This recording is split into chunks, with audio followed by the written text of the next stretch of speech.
दोस्तों, स्वागत है आपका आज के मुख्य समाचार में, जिसमें दिन भर की सारी जरूरी और बड़ी राजनीतिक खबरों के बारे में आपको बताएंगे। लेकिन उससे पहले अगर आप भी बढ़ती महंगाई को लेकर भाजपा का खुलकर विरोध करते हैं तो वीडियो को लाइक करके अपना समर्थन दर्ज कराइए।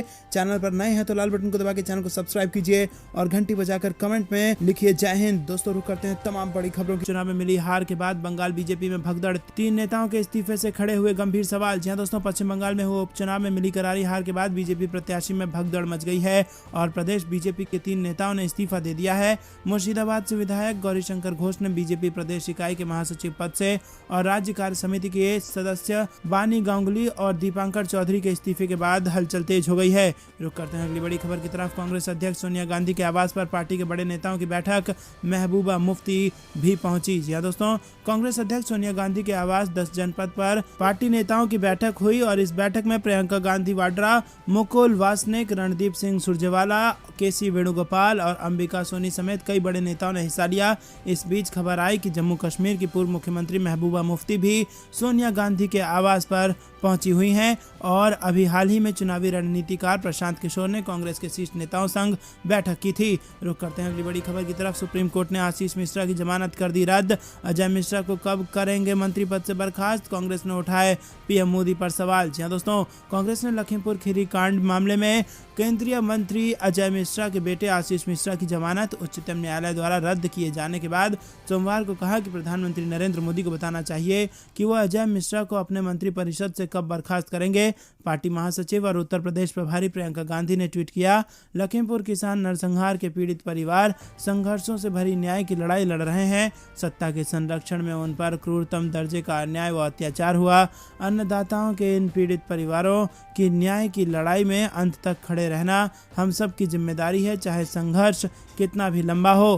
कांग्रेस के मुख्य प्रवक्ता रणदीप सिंह सुरजेवाला ने कहा कि आखिरकार उच्चतम न्यायालय ने लखीमपुर में किसानों को रोंदने वाली मंत्री पुत्र की जमानत रद्द कर दी है। अब मोदी जी अपने मंत्रिमंडल में अजय मिश्रा टैनी को कब बर्खास्त करेंगे, किसानों से विश्वासघात और हत्यारे को बचाकर ताकत देना भाजपा कब बंद करेगी, मोदी सरकार किसानों पर कब तक जुल्म ढाती रहेगी। रुक करते हैं अगली बड़ी खबर की तरफ। कांग्रेस में जान फूंकने का पीके का फार्मूला, बिहार यूपी में एकला चलो और महाराष्ट्र बंगाल में गठबंधन करो। जी हां दोस्तों, मिशन 2024 को लेकर चुनावी रणनीतिकार प्रशांत किशोर ने सोनिया गांधी के आवास पर शनिवार को 4 घंटे तक प्रेजेंटेशन दिया।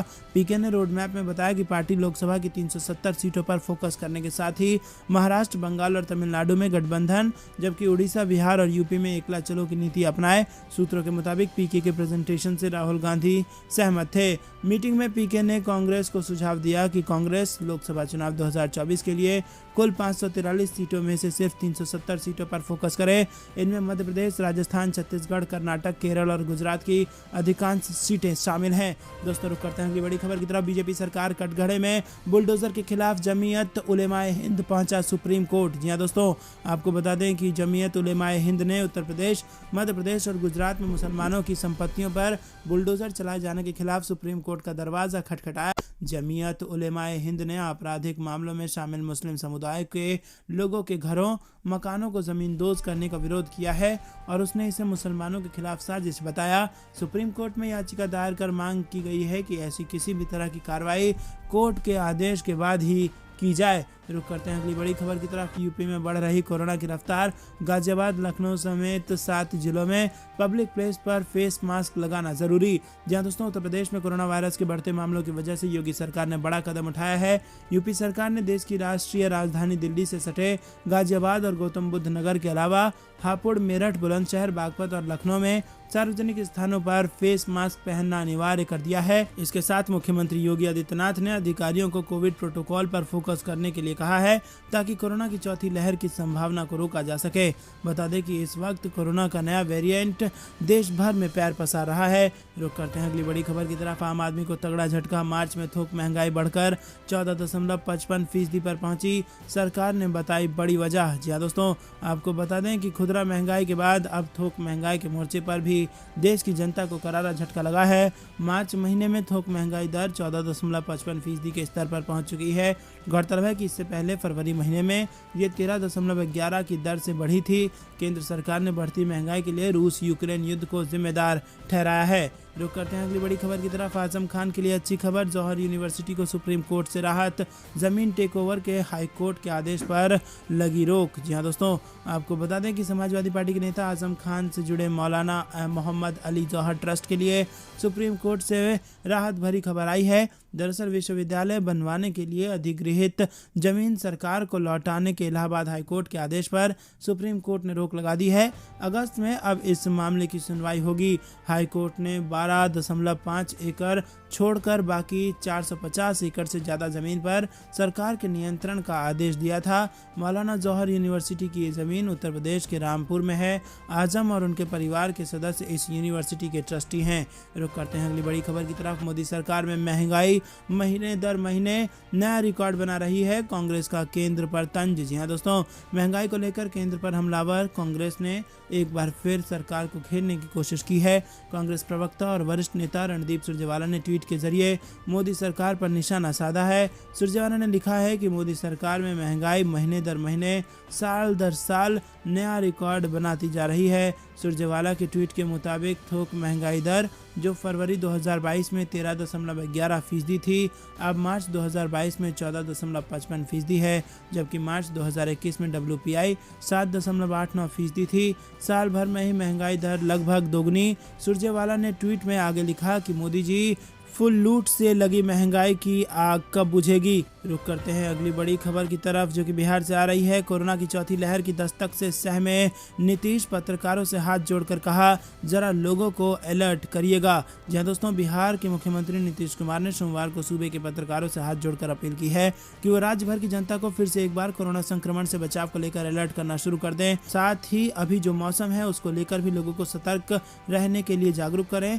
जनता के दरबार में मुख्यमंत्री कार्यक्रम के बाद पत्रकारों से मुखातिब हुए मुख्यमंत्री ने फिर एक बार कोरोना के बढ़ते मामलों को लेकर चिंता जाहिर की। रुक करते हैं अगली बड़ी खबर की तरफ। बिना इजाजत निकाली गई थी शोभा यात्रा, बजरंग दल और विहिप पर FIR, प्रेम शर्मा गिरफ्तार। जहां दोस्तों, दिल्ली पुलिस ने हनुमान जयंती के दिन जहांगीरपुरी में हुई हिंसा के संबंध में विश्व हिंदू परिषद और बजरंग दल के खिलाफ भी FIR दर्ज करते हुए विहिप के एक सेवा प्रमुख प्रेम शर्मा गिरफ्तार किया है और इस मामले की जांच अब क्राइम ब्रांच कर रही है। हिंसा के मामले में अब तक 24 लोगों को गिरफ्तार किया जा चुका है। रुक करते हैं अगली बड़ी खबर की तरफ। मल्लिकार्जुन खड़गे का आह्वान, भाजपा के दमनकारी शासन को समाप्त करने के लिए सभी विपक्षी दल को एक साथ आना चाहिए। जी हाँ दोस्तों, कांग्रेस पार्टी के वरिष्ठ नेता मल्लिकार्जुन खड़गे ने रविवार को कहा कि सभी विपक्षी दलों को भाजपा के खिलाफ एकजुट होकर लोगों को उसके उत्पीड़न से मुक्ति दिलानी चाहिए। उन्होंने ये भी कहा कि हमारी पार्टी ने बहुजन समाज पार्टी की प्रमुख मायावती से उत्तर प्रदेश में गठबंधन का नेतृत्व करने के लिए संपर्क किया था,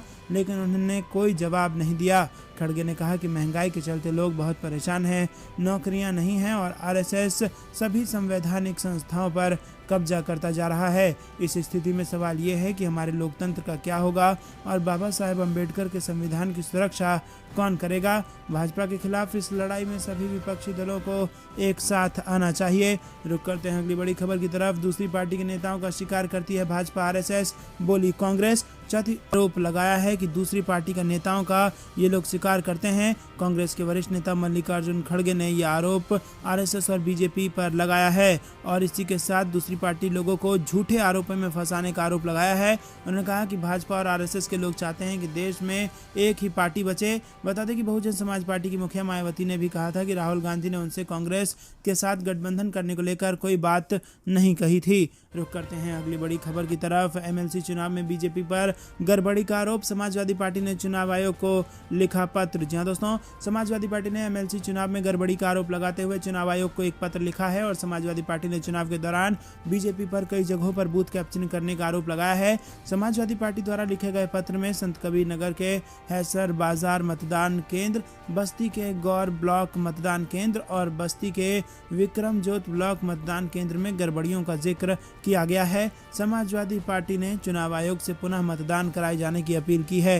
रुक करते हैं अगली बड़ी खबर की तरफ, जो कि बिहार से आ रही है। मुजफ्फरनगर में BJP का विरोध, उपचुनाव से पहले जबरदस्त हंगामा हुआ। बोचहा विधानसभा सीट के लिए उपचुनाव होना है और उपचुनाव को लेकर एक कार्यक्रम में BJP का खूब विरोध हुआ है। रुक करते हैं अगली बड़ी खबर की तरफ। BJP MLC सुरेश चौधरी पर केस दर्ज, मारपीट के मामले में MLC ने भी एक्सियन पर लगाए आरोप। जी हाँ दोस्तों, प्रयागराज टैगोर टाउन के अधिशासी अभियंता मनोज अग्रवाल और भाजपा एमएलसी सुरेंद्र चौधरी के बीच मारपीट में पुलिस ने दोनों तरफ से क्रॉस एफआईआर दर्ज कर ली है। रुक करते हैं अगली बड़ी खबर की तरफ। किसानों को अधिक मूल्य दिलाने के प्रयासों को झटका है कृषि कानूनों का होना, नीति आयोग का बयान। कृषि में सुधारों को महत्वपूर्ण बताते हुए नीति आयोग के सदस्य रमेश चंद ने रविवार को कहा कि 3 कृषि कानून को रद्द करना किसानों को अधिक मूल्य दिलाने के प्रयासों के लिए झटका है। और